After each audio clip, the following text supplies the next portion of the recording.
होती है, एक मन की प्रसन्नता होती है और एक चेहरे की प्रसन्नता होती है। और संसार में अगर आपको सफल होना है तो ये दोनों प्रसन्नता का ध्यान रखना पड़ेगा। मन की प्रसन्नता का भी ध्यान रखना पड़ेगा और चेहरे की प्रसन्नता का भी ध्यान रखना पड़ेगा। अभी छत्तीसगढ़ के नगपुरा में कथा थी तो हमने कहा था अपनी स्माइल और अपनी स्टाइल कभी कम मत होने दो। ना अपनी स्माइल कम होने दो, ना अपनी स्टाइल कम होने दो। ये दोनों चीजें बरकरार रखिए। और आज फिर शिवपुराण की कथा इस महाराष्ट्र के मुंबई शहर से निवेदन करना चाहूंगा कि दो प्रसन्नता होती है, एक मन की प्रसन्नता और एक चेहरे की प्रसन्नता,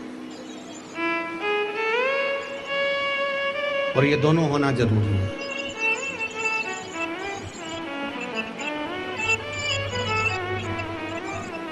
घर बहुत अच्छा है, परिवार बहुत अच्छा है, घर में रहने वाले बहुत अच्छे हैं, पर उसी घर में यदि कोई ना कोई मुंह फुला के रहता है, एकदम मुंह फुला लिया, भगोने जैसा मुंह कर लिया, ना किसी से बोलना, ना चालना, ना बात, ना चित,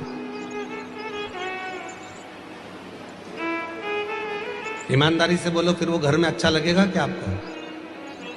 जम के तो बोलो नहीं। ये तो उसी में का हाल हो जाएगा कि घर तो अच्छा बनाया, बंगला अच्छा बनाया, महल अच्छा बनाया, पर उसमें रहने वाले जितने सदस्य हैं उनका चेहरा खिला नहीं।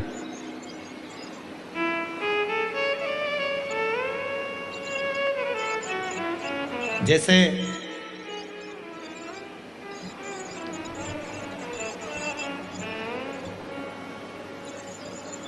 चार लोग घूमने के लिए अमेरिका गए।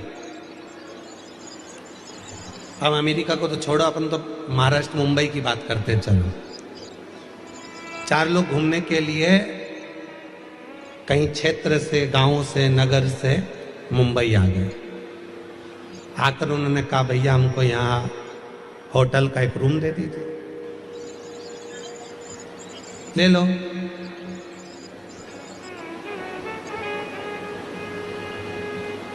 चाबी दे दो, चले जाओ। 100 मंजिल ऊपर एक कमरा है, वो कमरा तुमको दिया। दूसरे दोस्त ने कहा चक्कर आ गए, 100 मंजिल ऊपर चढ़ेंगे कैसे?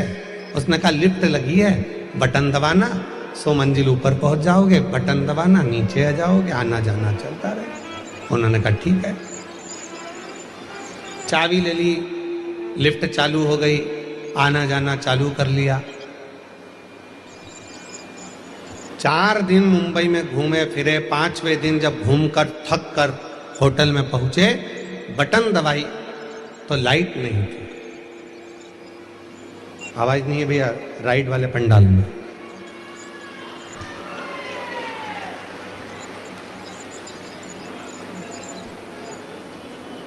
रोज आना जाना करा, पर 4 दिन बाद वापिस आए तो लिफ्ट चालू नहीं थी, लाइट नहीं थी। खूब बटन दबाई पर वो लिफ्ट नहीं आई। मैनेजर से पूछा क्यों भैया, हमको 100 मंजिल ऊपर जाना है, कैसे जाएं? तो कहा जनरेटर खराब हो गया है, लाइट है नहीं। या तो एक काम करो कि सीढ़ियों से चढ़ते चढ़ते 100 मंजिल ऊपर पहुंच जाओ। सीढ़ियों से चढ़ते हुए 100 मंजिल। चारों ने विचार करा हमारे बस की बात नहीं है, हम तो नीचे सो जाएंगे दरी बिछा के। उन्होंने कहा ठीक है, 10,000 रुपये किराया लगेगा। उन्होंने कहा फिर तो हम ऊपर ही चले जाएंगे। चारों व्यक्ति ने विचार करा, अपनी अपनी बात निकालो, दुख भरी कथा कहो, अभी पहुंच जाएंगे। पहले व्यक्ति ने अपनी दुख भरी कथा कही, 20 मंजिल ऊपर पहुंच गए। दूसरे ने अपनी कथा कही, 40 मंजिल ऊपर पहुंच गए। तीसरे ने अपनी दुख भरी कथा कही, 80 मंजिल ऊपर पहुंच गए। अब चौथे व्यक्ति से कहा कि तू अपनी दुख भरी कथा कहा। सुना उसने कहा मैं अपनी दुख भरी कथा कहूंगा तो तुम सब रो पड़ोगे, इसलिए नहीं कहूं तो अच्छा है। चलते चलते 90 मंजिल ऊपर पहुंच गए, फिर 95 मंजिल ऊपर पहुंच गए। उस चौथे व्यक्ति से कहा तू अपनी दुख भरी कथा कहे। उसने कहा मेरी दुख भरी कथा केवल इतनी है कि कमरे की चाबी नीचे रह गई है। वो कमरे की जो चाबी है वो नीचे रह गई। इतने में तो तीनों ने जय धनादन दे धनादन धोना, तुझे पहले बोलते नहीं बना तो कहा नंबर आएगा तभी तो ना बोलूंगा, तभी तो बोलूंगा। जब नंबर आया तब बोला। ये कमरे की चाबी की कथा नहीं, ये अपनी कथा है। बचपन, जवानी, अधेड़ी और बुढ़ापा, 4 दोस्त हैं आपके और हमारे। बचपन भी हमारा दोस्त है, जवानी भी हमारी दोस्त है, अधेड़ी भी हमारी दोस्त है और बुढ़ापा भी हमारा दोस्त है। अब इन 4 दोस्तों में तुम्हें चलना है। बचपन ने अपना फर्ज अदा कर दिया, जवानी ने अपना फर्ज अदा कर दिया, अधेड़ी ने अपना फर्ज अदा कर दिया। अब आया है बुढ़ापा, और बुढ़ापे में जो फर्ज अदा करना रहता है वो बहुत कठिन रहता है। 4 बेटे हैं, 3 बेटे हैं, 2 बेटे हैं, 1 बेटा है, सबको साथ, सब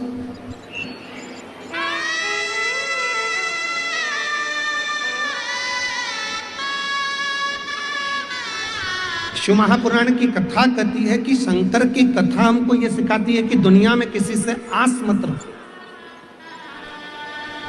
केवल यदि आस रखना है तो मेरे देव अधिदेव महादेव की कथा कहती है कि दुनिया में अगर संसार में जन्म लिया है, मृत्यु लोक में आए हो तो केवल 2 जनों से आस और विश्वास रखो।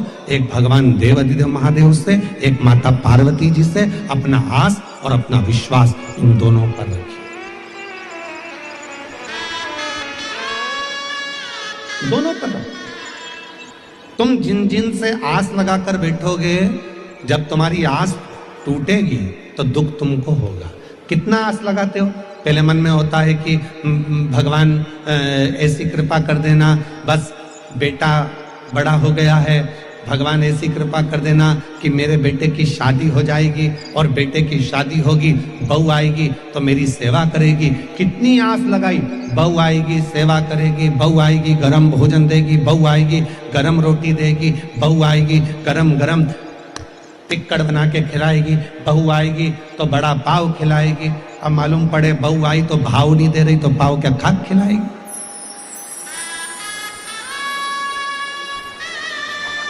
आस टूटा,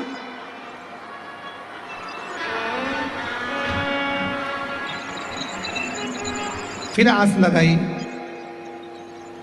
कि बहुत कुछ प्राप्त करूंगा, और वो आस पूरी नहीं हुई तो दुख हुआ। शिव कथा कर रही है। आस अगर लगाना है तो केवल हमारे देव अधिदेव भगवान। किसके भरोसे आए हो यहां पर? महादेव के। सियोर वाले महाराज के भरोसे नहीं।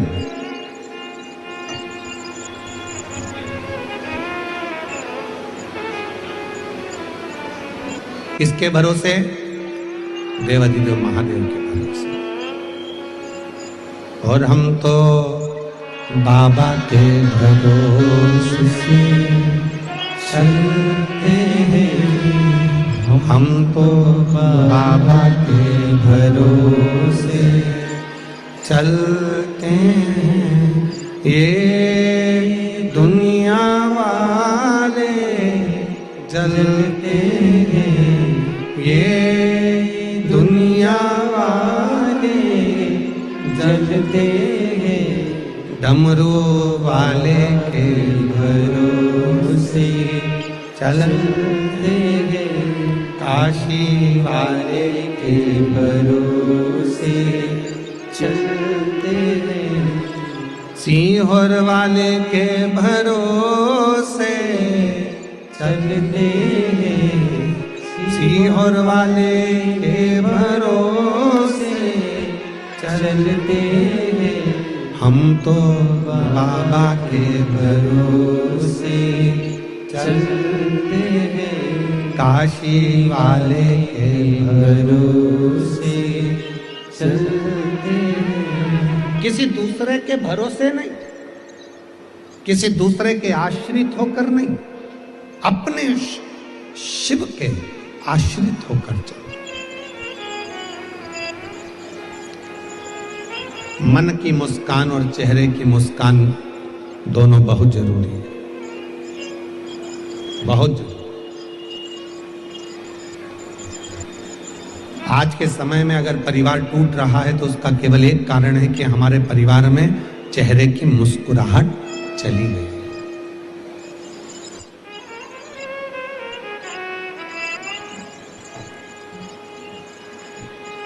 अच्छा, एक बात पूछें, सब उत्तर दोगे? जम के तो बोलो जरा। ठीक है, परिवार में शादी में जाते हो, फोटो खिंचवाते हो?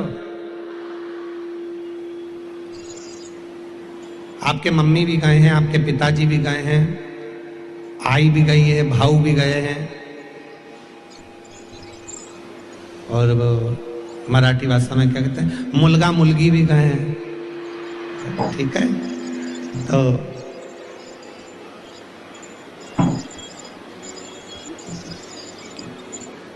गुजराती भाषा में कहते हैं डिकरा डिकरी भी गए। ठीक है, तो सब गए, बहुएं भी गई है, बच्चे भी गए हैं, पिता माता पत्नी पति सब गए, पोता पोती सब गए। अब परिवार वालों ने कहा नहीं नहीं साहब, जीजी स्टेज पे आओ, फोटो खिंचवाओ। जीजी ने कहा ठीक है, जीजा जी को बुलाओ। जीजा जी आए तो उन्होंने कहा मेरे दोनों तीनों लड़का है उनको बुलाओ। लड़के आए तो उन्होंने कहा मेरी पत्नियों को बुलाओ। पत्नी आई तो क्या हमारे बच्चों को बुलाओ। पूरा परिवार जब एक साथ शादी के स्टेज पर फोटो खिंचवाता है, इतना सुंदर फोटो आता है, तो तुम उसको घर की दीवार पे लगाते हो कि हमारा इतना अच्छा फोटो आया था शादी में।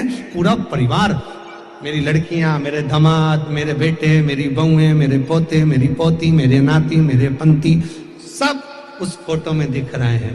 जब एक फोटो परिवार के साथ एकत्रित होकर अच्छा आ गया तो तुमने उसको घर के हॉल में लगा दिया।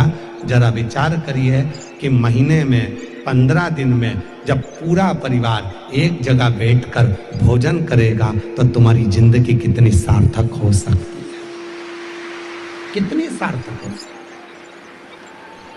हम जानते हैं कि मुंबई में ये सब चीजें संभव नहीं है।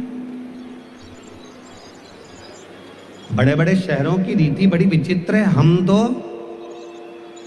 जम के बोलो, हम दो हमारे दो, और घर में एक्स्ट्रा आ जाए तो बाहर फेंक दो। बड़े बड़े शहरों की रीति बड़ी, पर आपसे निवेदन है, मान लो मुंबई में हम ये नहीं कर सकते, अपने बड़े बड़े शहरों में फ्लैटों में नहीं कर सकते कि इतना बड़ा परिवार हम अपने फ्लैट में जोड़ लें। छोटा सा तो अपना घर है, उसमें इतने सारे लोगों को कैसे रखें। तो निवेदन है, जब गांव जाया करो, अपने गांव में जाते हो, अपने शहर में से जब अपने परिवार में जाते हो तो प्रयास करा करो जितने दिन अपने परिवार के साथ में रहो उतने दिन बड़े प्रसन्नता के साथ, स्माइल के साथ, स्नेह के साथ, सबके साथ बैठकर भोजन करा करो। कम से कम आपस का प्रेम बढ़ेगा तो वो जिंदगी में सार्थकता उत्पन्न करेगा, प्रेम बढ़ेगा। आज के समय में धन की कमी नहीं है, आज के समय में व्यापार की कमी नहीं है, आज के समय में काम की कमी नहीं है, आज के समय में कोई प्रॉपर्टी की कमी नहीं है। आज के समय में सबके पास धन है, वैभव है, प्रतिष्ठा है, मकान है, बंगला है, फ्लैट है, जमीन है, जायदाद, सबके पास। और नहीं है तो लोन वाले तुम्हारे पीछे पीछे घूमकर हाथ जोड़कर कहते हैं लोन ले लो।